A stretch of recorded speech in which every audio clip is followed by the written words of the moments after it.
on the record, Jazz.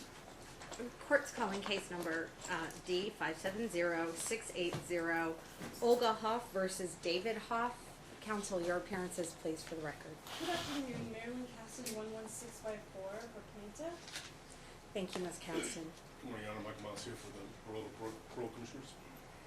Thank you so much. So this is on for a motion to quash the plaintiff's subpoena dugas tecum that was served on the Nevada Parole Board. And Ms. Caston, you filed a counter motion, an opposition to that, and a counter motion for attorney's fees and a motion to compel. Having reviewed the case and the case law related to the issue, the recommendation of the Discovery Commissioner is that it is privileged information. Your client is not entitled to it. So the motion to quash is granted, and the counter motion, therefore, is denied.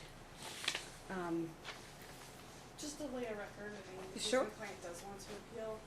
Obviously, our interpretation is different, that she's not trying to use this information in the sense of impeaching the parole board's official capacity or their decision-making power or anything that I believe is contemplated in the case law that was quoted in the underlying motion to quash itself.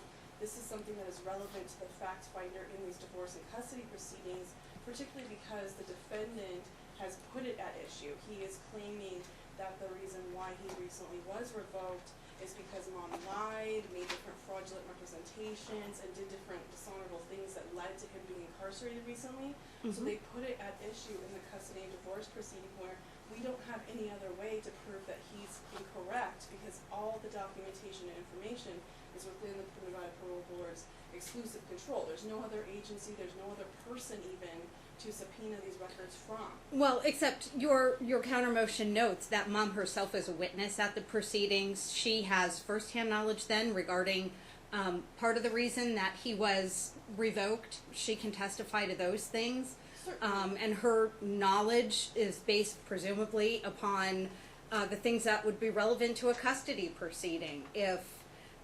Moreover, and maybe this is an oversimplification of things, but frankly, he's served, 20 years in prison for the second-degree murder of an 18-month-old child. I find it hard to believe that it's that difficult a custody case.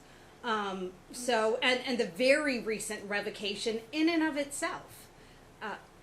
Look at the terms of the parole. Those are public record. And look at, it could be suggested that any one of those terms were violated.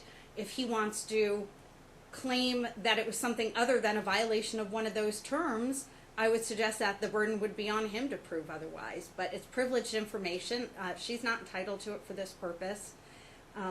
There were some rules that were not abided by. There is a modification, a very recent modification that was enacted March 1st that would apply.